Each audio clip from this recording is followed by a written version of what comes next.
Hey everyone. So any given moment, I've got usually a number of LinkedIn connection requests, and you probably do too. And obviously we're all trying to expand our network. It's great, not a problem. I do want to show you some best practices on setting up your profile for maximum conversions and stuff like that, and show you some live examples, show you some things that I'm doing and some things that you could think about. So let's get into it. First of all, my name is Patrick Spielman. I'm the founder of Uptycs, and we help B2B sales teams launch and automate outbound prospecting campaigns, lead nurturing, and stay insanely productive using our sales automation platform, Uptycs. So let's get into it.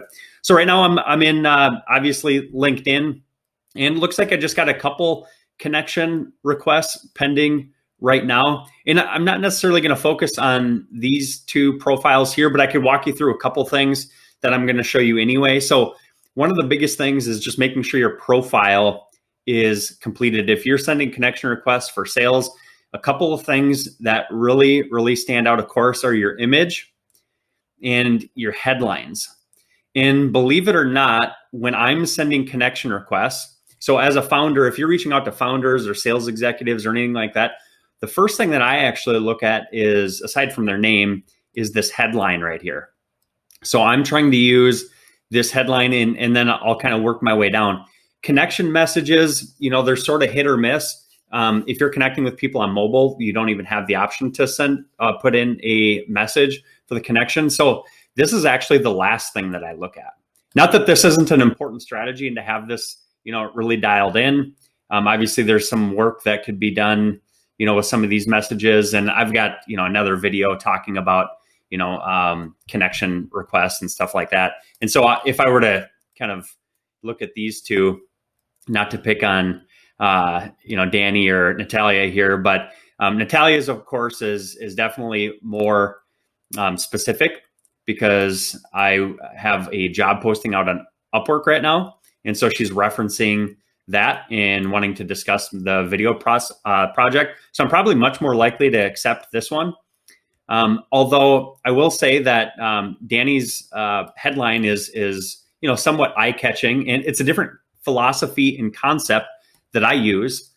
I have used a similar formula in the past using basically my version of the value statement. So if you've watched any of my content, you know that I have a specific way in which I write something called a value statement that helps, your prospects identify what you do. Danny's doing that method.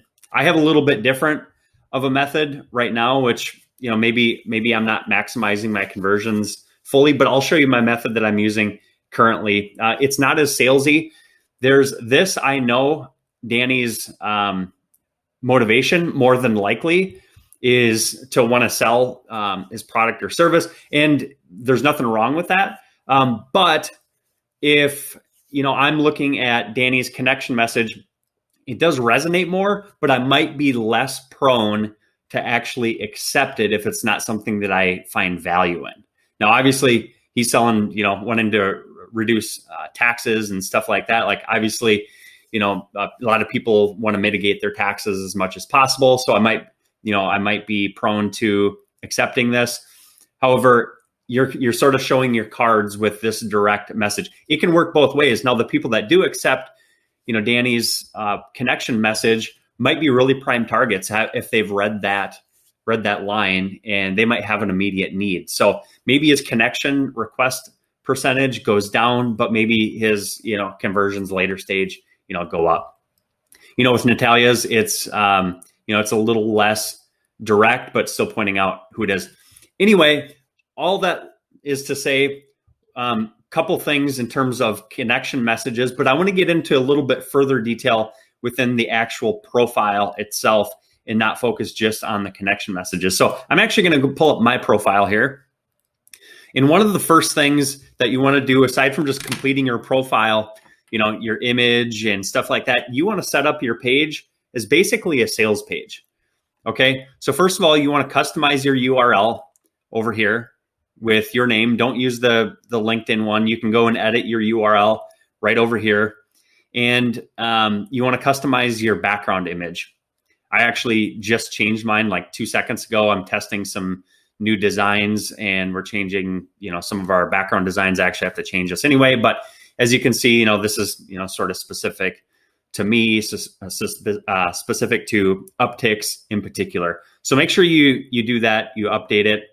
Make sure you do have that headline. So this is my version of my headline. So I'm putting, founder at Uptycs, sales automation expert, growth hacker, proud father, Skol Vikings. So, a couple different elements here. So I'm putting my title. And so if I have a connection message strategy with somebody like mine, unlike Danny's, isn't necessarily a direct sales pitch. And so I'm a little bit softer, but I'm still telling people what I do. So, I'm a founder at Uptycs, and, people are likely to connect, seeing that maybe I have a higher title or something like that. So we want that, point out who we are, where we're from, what our title is. And then I'm getting into a little bit of what I focus on with sales automation, growth hacking. And then I put a couple personal things at the end. So, obviously I'm a father, I've got a little daughter, and actually my wife and I have our second one on the way, which is super, super exciting. So looking forward to that. And then I'm a Minnesota Vikings fan. I'm a season ticket holder. And, some people don't care, but, I've connected with people in like Wisconsin that are Packers fans, and it actually, it starts a little bit of a, fun banter and stuff like that. It's just something, it's a little bit more personal to spruce it up. So those are kind of my suggestions for this top portion of your LinkedIn profile. I want to get into really your About Me section, aside from these, these headlines and stuff. So if you'll notice mine, this is actually an ad.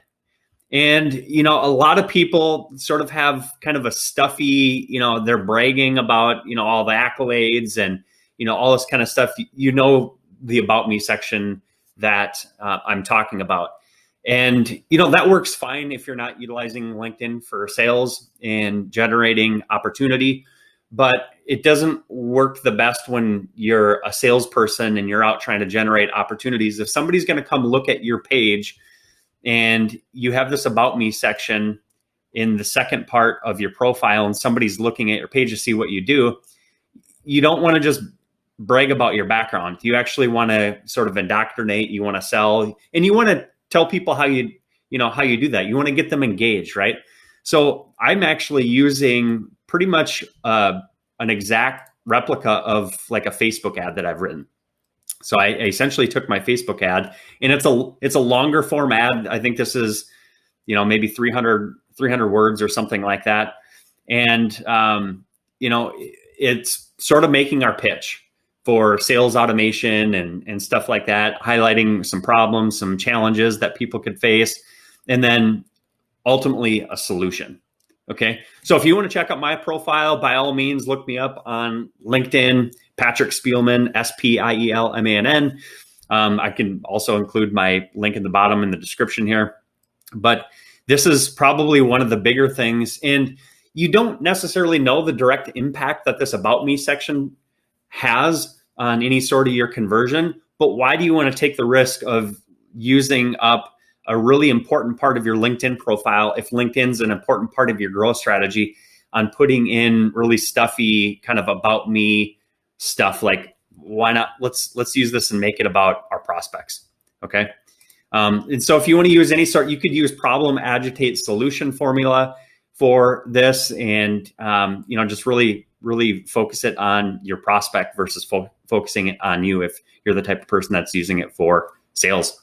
So that's my my little tidbit for today. There's some other techniques as you go lower in your profile. You can feature your content.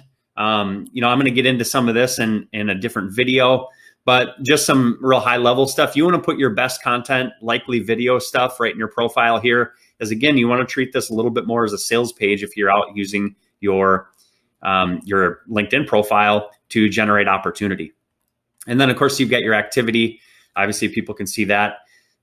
You've got your experience. So you want to make sure this stuff is optimized as well, but I'll save that for a different video. So that does it for today's video. I hope you got something out of it. If you enjoyed this video, I'd love if you subscribe to our channel, hit that notification bell so you get an alert every time I launch a new video. I try to do 5 new videos every single week. And if you're looking to implement any sort of automation or really just grow your business, book more sales, generate more leads, grow your company, I'd love if you check out Uptycs, our sales automation platform, to help you grow, automate, and scale your business. I'll put a link down below in the description. You can check that out. You can get started absolutely free. So we'll see you on the next video. Thanks.